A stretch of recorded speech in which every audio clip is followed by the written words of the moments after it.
Questions,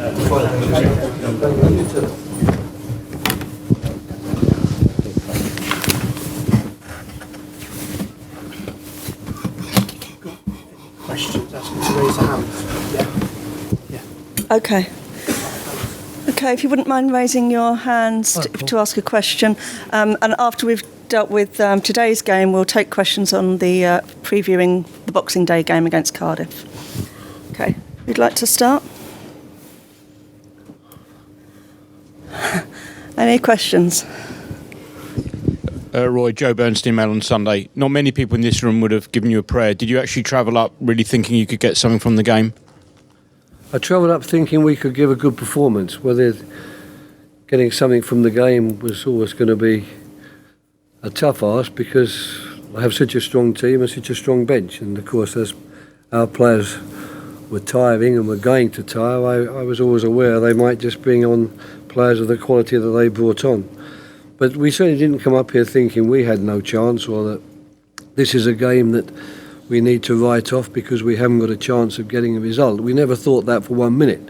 But what we did think was unless we produce a performance of that quality, discipline and work rate really as well, then we wouldn't have much of a chance. And luckily today the goals fell for us, on the counter-attack in the first half after going 1-0 down. We were able to score 2 good goals, and that gives you something to cling on to a little bit and makes life that bit harder for the opposition, even if the opposition's as good as Manchester City are. Excuse me, just here. Yeah.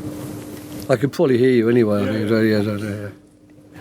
Otherwise, my man here is going to be struggling here, running a marathon there. Sometimes right. I've just done a little analogy on the Tour de France. Now I'll be doing one on a 400-metre race in a minute. Andros's goal was obviously fantastic, but he also had a huge impact on the game with the ball and off the ball as well. Well, he almost scored with his head. That would have been the real icing on the cake.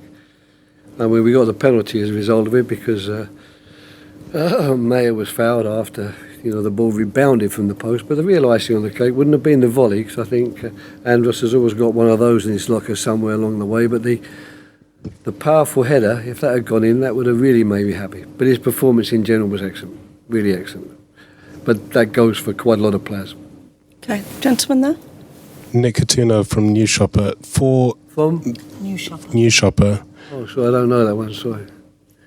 I should pay more attention to these newer newspapers. Sorry. Anyway, go ahead. In terms of results, where does that rank for you, being Man City in the form that they are? Well, it rates very highly, but it still probably doesn't rate as highly as the one many years ago, which kept Fulham basically in with a shout of staying in the Premier League. It didn't keep us in the Premier Division. It's just at 2-0 at half-time, had that result stayed, and even if we'd have pulled it back to 2-2, we were relegated. As it turned out, we won the game 3-2, which was a deja vu situation we liked it today, and then went on to take, I think it was as many as 12 points from the next 15 or 9 from the last 12 and keep ourselves up. So I suppose that will always be foremost in my memory. But I must also say that the Manchester City that we beat then weren't anywhere near as good as the Manchester City of today. We're looking at the champions of England here, and quite conceivably the future champions of England too, because I think they've got such a good team, I think they've got such a good squad, and they have such enormous discipline and concentration and focus. They don't just rely on the talent of their players.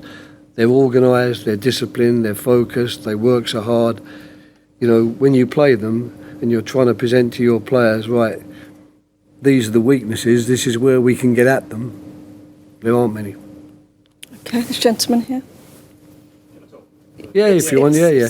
Most teams who go a goal down here, that's pretty much game over, Roy. I mean, one, when the first goal went in, did you fear the worst? And two, what was different about your performance today? How come you didn't fold like so many teams do here when you go a goal down? Well, we haven't folded. I've got to say, I don't think that I'm in charge of a team and a squad that folds.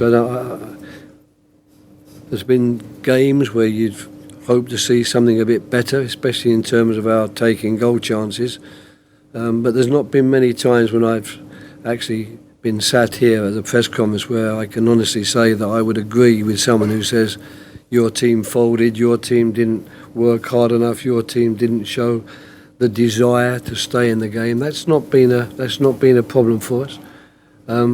Today it's one of those bonanza days where you get your work rate as it should be. You get your shape of your team, your structure and your discipline as it should be. But then you also score the goals. That was so important for us. To score 3 goals away from home against a team of this quality says a lot, and it makes you wonder where they've been up to now. But now hopefully they'll flow. Okay, is that it for today? Thank you. Are there any questions regarding our Cardiff fixture on Boxing Day?